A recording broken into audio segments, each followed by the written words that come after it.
سلام أكل كرنا على متركوب كراتن فتواتني حواتي كم لهم تحندهم أنا سلامية زويرة ملاهم مسكن كم تياني سلام زلهو سلام كتخونون يقول جزية تمنيتيو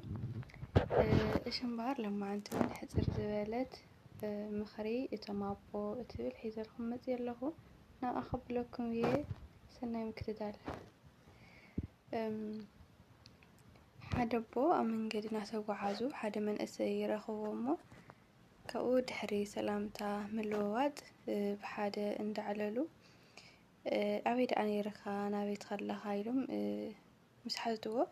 أتمنى أسير ما أنا عب خلت أولوية بالحدارية كأو نرو نمشي الناف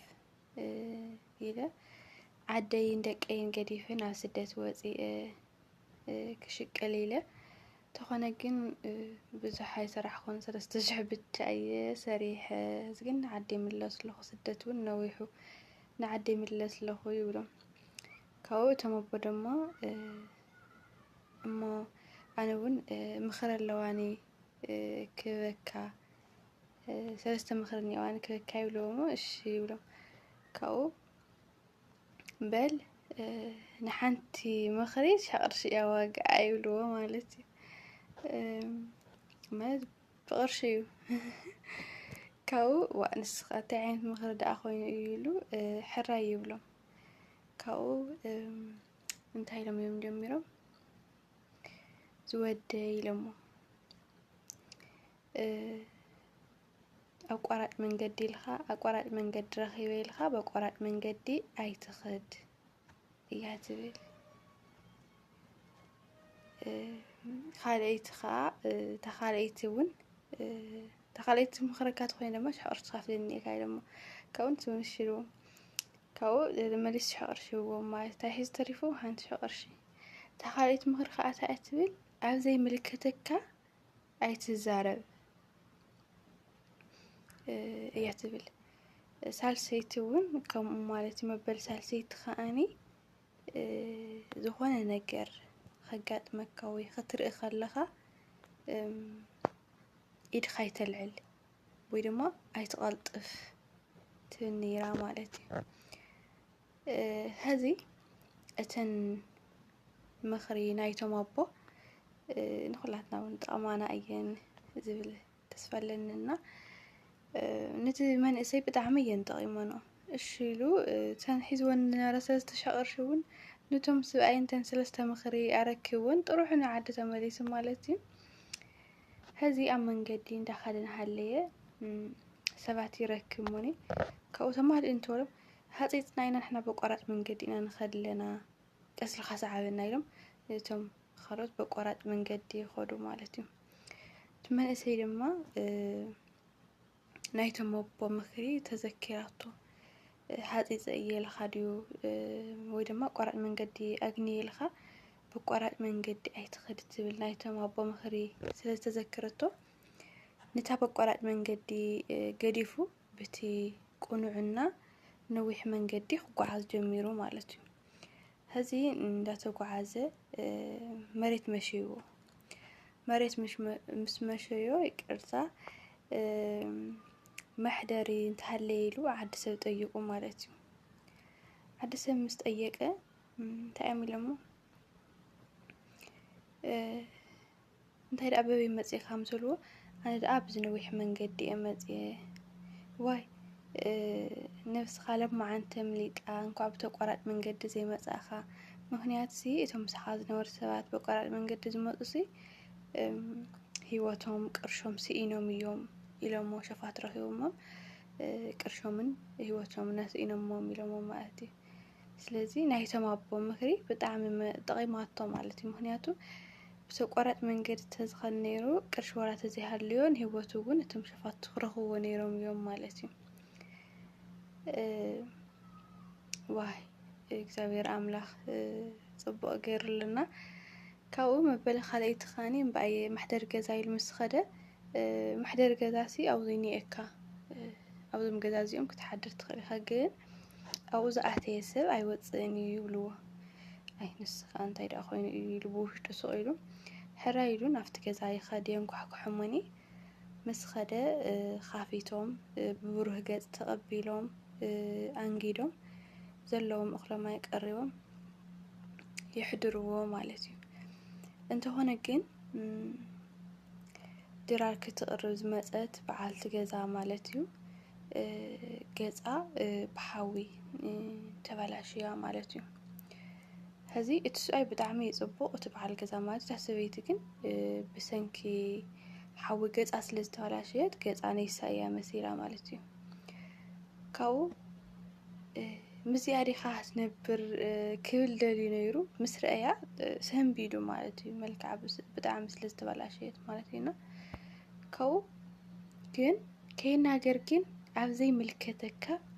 ኣይትዛረብ እትብል ናይ እቶም ኣቦ ምኽሪ ሽሕ ቅርሺ ዝተኸፈላ ስለ ዘላ ክዛረብ ይኸኣለይ ማለት እዩ። ጸጥ ኢሉ ካብኡ ጸጥ ኢሉ ንሳቶም ድማ ተቐቢሎም ዘለዎም እኽሎማይ ኣድሪሮም ኣሕዲሮሞ ማለት እዩ።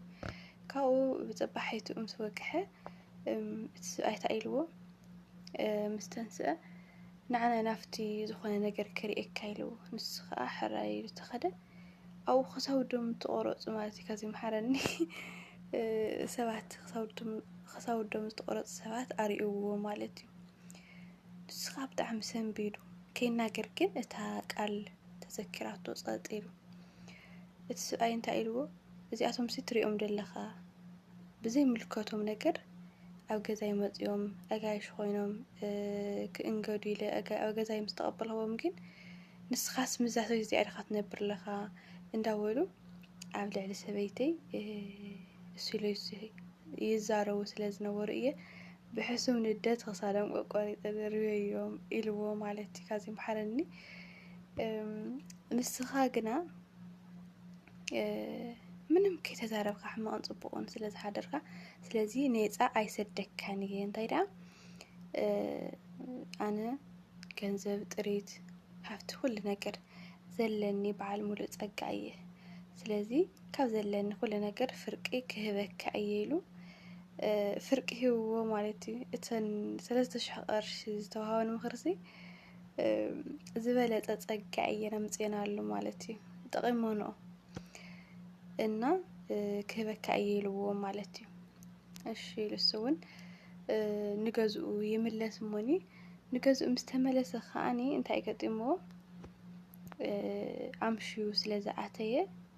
ስድርኡ ወይ ድማ ሰበይቱ ምስ ደቁ ደቂሶም ይረኽቦም ማለት እዩ። ምስ ደቀሱ ማዕፆ እንተኳሕኩሐ ዝሰምዖ ሰብ ኣይነበረን። ካብኡ እንታይ ገይሩ ማዕፆ ኸፊቱ እንተኣተየ እቶም ኣፍቱ መደቀሲኡ ማለት እዩ ሓደ ብጽጋዓ ሓደ መንእሰይ ብጽጋዓ ሓደ መንእሰይ ድማ ብቃልቀል እታ በዓልቲ ገዛ ግን ኣብ ማእኸል ደቂሶም ረኺብዎም ማለት እዩ። ንሱ ከዓ ብጣዕሚ ሰንቢዱ ተናዲዱ እውን ማለት እዩ ተናዲዱ ካብኡ ዝኾነ ነገር እንታይ ይበሃል ምሳርዲ ረኺቡ ክወቕዖም ኢሉ ማለት እዩ ብጣዕሚ ብንደት ክወቕዖም ኢሉ ኣልዕል ምስ ኣበለ እታ ምሳር ናይቶም ኣቦ ምኽሪ ከዓ ዘኪርዋ ተዘኪራቶ ማለት እዩ። ካብኡ ናይቶም ኣቦ ምኽሪ ምስ ዘከረ ገዲፍዎ እስካብ መሬት ልወግሕ ኢሉ ኣብ ደገ ደቂሱ ሓዲሩ ማለት እዩ። ኣብ ደገ ደቂሱ ሓዲሩ ካብኡ ብጽባሒትኡ በዓልቲ ገዝኡ ተንሲኣ ማዕፆ በራ ክፍት ኣቢላ እንተረአየት ሰብኣይ ኣፍቲ ገዛ ኣፍቲ ደገ መረባ ደቂሱ ርኢ ጠቢቃ ተረአየቶ ኸዓኒ በዓል ገዛ ኮይኑ ፀኒሕዋ ማለት እዩ። ካብኡ ዕልል ኢላ በቃ ዓሊላ ተሓጒሳ ማለት እዩ። ካብኡ ኩሉ ሰብ ተሓጒሱ ጎራብቲ ኩሉ ሰብ መፂኡ እቲ ሰብኣይ ከዓ ተንሲኡ ካብኡ ዕልል እንዳበለት ነቲ ሰብኣይ ሒዛቶ ናብ ገዛ ተኣቱ ማለት እዩ። ናብ ገዛ ምስ ኣተየት እንታይ እያ ኢላቶ እዚ እግሪ ተኽሊ ዝሓደካዮ ወድኻ እዩ መንእሰይ ኮይኑ ዋፂሑ እዚ እውን ህፃን ዝነበረ ወድኻ እዩ ዋፂሑ ኢላ ነቶም ደቁ ኣሪኣቶ ማለት እዩ። ስለዚ ናይቶም ኣቦ ምኽሪ ብጣዕሚ እያ ጠቒማቶ ምክንያቱ ተቐላጢፍካ ዝኾነ ነገር ክትርኢ ከለኻ ቅድሚ ኩሉ ነገር ቅድሚ ከየዳገግ ካንታይነቱ መንነቱ ኢድኻ ይተልዕል ወይ ደግሞ ኣይተቃልጥፍ ትብል ምኽሪ ብጣዕሚ ጠቂማቶ ማለት እዩ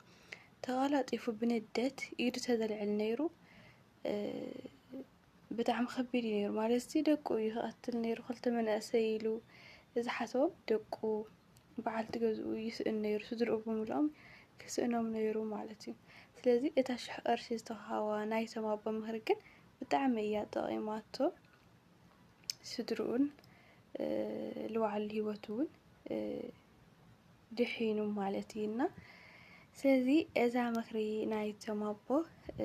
ጠቂማቶ ስለዚ ኣነ እውን ክትጠቅመና ተስፋ ይገብር ኣነ ብዙሕ ነገር ተማሂረ ኣለኒ ካብተን ሰለስተ ምኽሪ ማለት እዩ ስለዚ ኣብ ውዕዘ ሂወትና ኣስተውዒልና ክንጓዓዝ ከም ዘለና ብዝረአናዮ ብዝሰማዕናዮ ተቀዳዲምና እንታይነቱ ከይፈለጥና ናብ ስጉምቲ ወይ ናብ ፍርዲ ክንኣቱ ከም ዘይብልና ማለት እዩ እየተማሂረ ንስኻትኩም እውን ካብዘን ናይቶም ኣቦ ምኽሪ ክትመሃረሉ ብዙሕ ከም ትመሃሩ ተስፋ ይገብር እና ዝነበረኒ ፃንሒት እዚ ይመስል